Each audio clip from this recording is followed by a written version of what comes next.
Alright, this phone is one of the biggest hidden gems of 2026.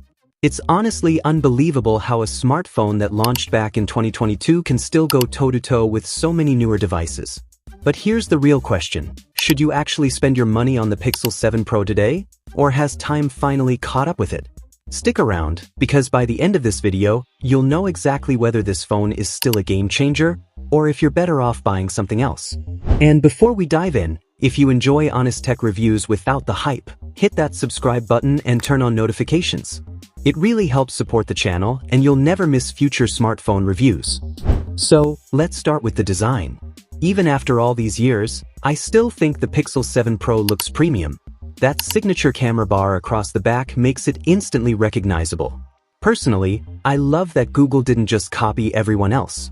The aluminum frame feels solid, the phone isn't ridiculously heavy, and despite newer phones launching every year, this design still feels modern.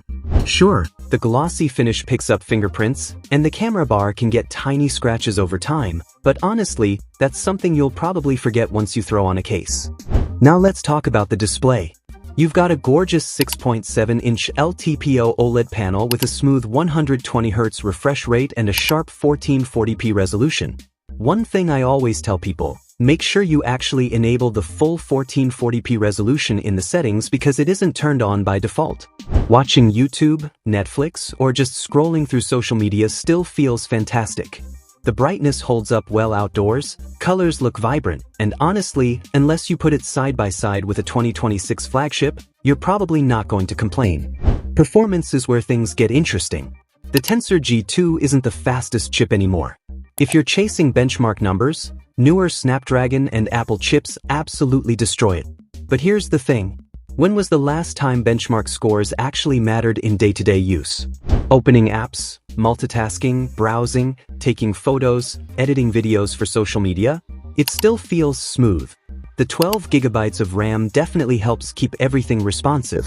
Gaming is decent too. You can comfortably play Call of Duty Mobile, PUBG, and most modern games, but don't expect maximum graphics with perfect frame rates. The phone also gets warmer than newer flagship devices during longer gaming sessions. Now let's get to what Pixel phones are famous for. The cameras. Honestly, this is still one of my favorite camera systems. You get a 50-megapixel main camera, a 12-megapixel ultra-wide, and one of the best 5x telephoto cameras in its price range. Google's image processing is still incredible. Photos have excellent dynamic range, skin tones look natural, night sight remains one of the best low-light modes on any smartphone, and that telephoto camera is seriously impressive even in 2026. Magic Eraser is still ridiculously useful. I actually use it way more than I expected. Removing random people or distracting objects from photos feels almost like magic. Macro focus is another fun feature if you enjoy close-up photography. Now, video recording has definitely improved compared to older Pixels, but this is one area where Samsung and especially the latest iPhones still have an advantage. Portrait video and cinematic blur aren't Google's strongest features either. If photography is your priority, though, the Pixel 7 Pro is still hard to beat.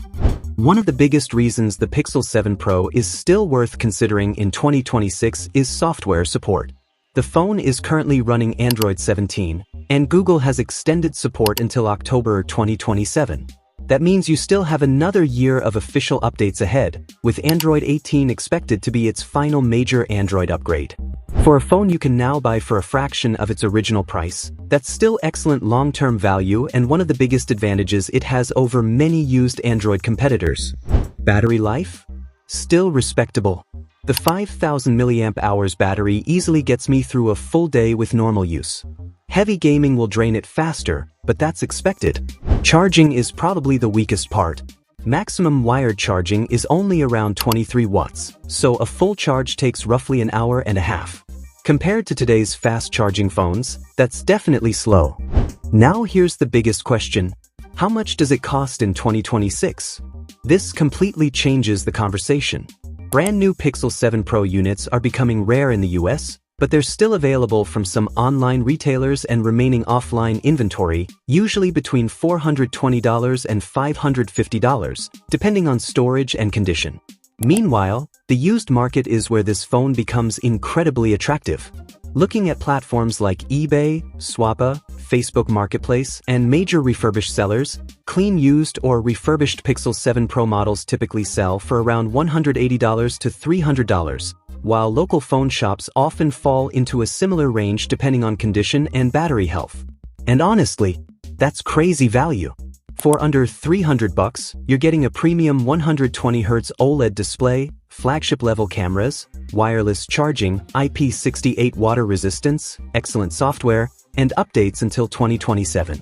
There simply aren't many phones that offer this much at that price. So, is the Google Pixel 7 Pro still worth buying in 2026? I'd say yes, but with one important condition.